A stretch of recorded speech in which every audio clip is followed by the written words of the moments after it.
Nous avons fait appel à vous ce soir parce que depuis 30 ans, vous colportez une parole dont le sens n'est pas forcément relayé. C'est un petit peu comme si cette vérité était taboue. Tous les hommes et les femmes qui vivent sur cette terre, Yves Coppens, viennent-ils de la même souche? Absolument, absolument.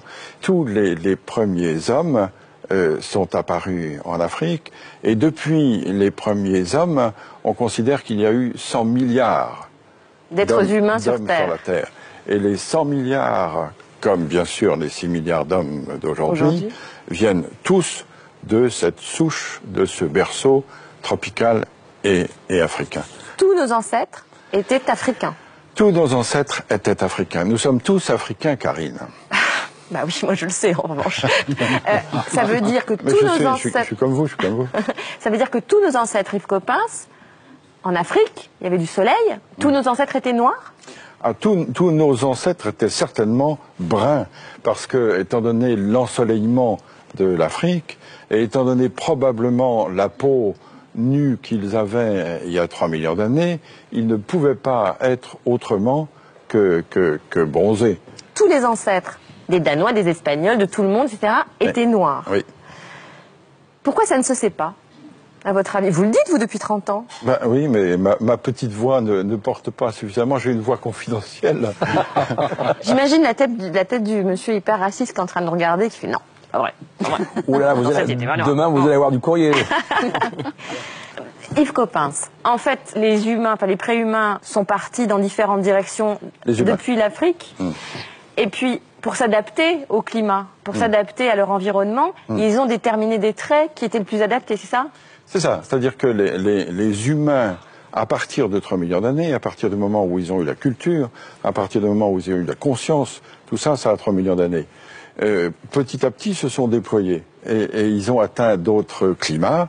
Et petit à petit, se sont adaptés à autre chose. Par exemple, pour aller en Asie, ils ont dû traverser des montagnes très très hautes, très ensoleillées. Et donc, petit à petit, leurs yeux se sont adaptés, c'est ça? En effet, l'œil bridé pourrait être dû à une sélection naturelle de ceux qui avaient la capacité d'accommoder plus que d'autres, parce que chacun sait qu'à de fortes altitudes, la luminosité est insupportable. Et comment est-on passé du noir au blanc? Là aussi, c'est un gradient de couleur, un gradient de coloration, c'est-à-dire qu'avec moins d'ensoleillement, on avait nécessité d'avoir une peau avec un écran moins fort pour que la synthèse de la vitamine D, qui est la synthèse de croissance, puisse se faire. Donc par sélection, ceux qui n'avaient pas la vitamine D, donc les plus noirs, sont restés soit en Afrique, soit se sont éteints. Et ce sont les de plus en plus blancs qui ont pu survivre. C'est une sélection qui s'est faite du noir au plus clair. Si on a un écran de mélanine là où il n'y a pas beaucoup de soleil, la vitamine D ne se synthétise pas et on ne grandit pas. Et du coup, ça gêne évidemment la croissance et le développement de population. Donc le blanc pour vous, c'est pas une couleur? Le blanc, c'est une décoloration. Les blancs sont décolorés pour vous? Oui, je suis un décoloré. Ah oui. Et l'œil bleu, c'est épouvantable ce que je vais dire. C'est un œil qui n'a pas de couleur, c'est le fond qui se reflète. Ah, c'est intéressant. Bah non. Bah si. Merci beaucoup Yves Coppens. Et je voulais ajouter quelque chose qu'on ne sait peut-être pas assez. Vous savez qu'aujourd'hui, les 6 milliards et demi d'hommes qui sont sur la Terre sont 6 milliards et demi d'Homo sapiens sapiens. Or, dans la classification, notre classification scientifique, le genre Homo, c'est le genre humain.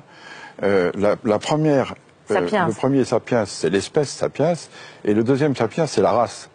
C'est-à-dire on est tous Homo sapiens sapiens. On peut être tous racistes, ça n'a pas d'importance, puisqu'on est tous de la même race. Donc il n'y a qu'une race. Ah oui, il n'y a qu'une race. Oui. Donc scientifiquement, Yves Coppens, les races n'existent pas.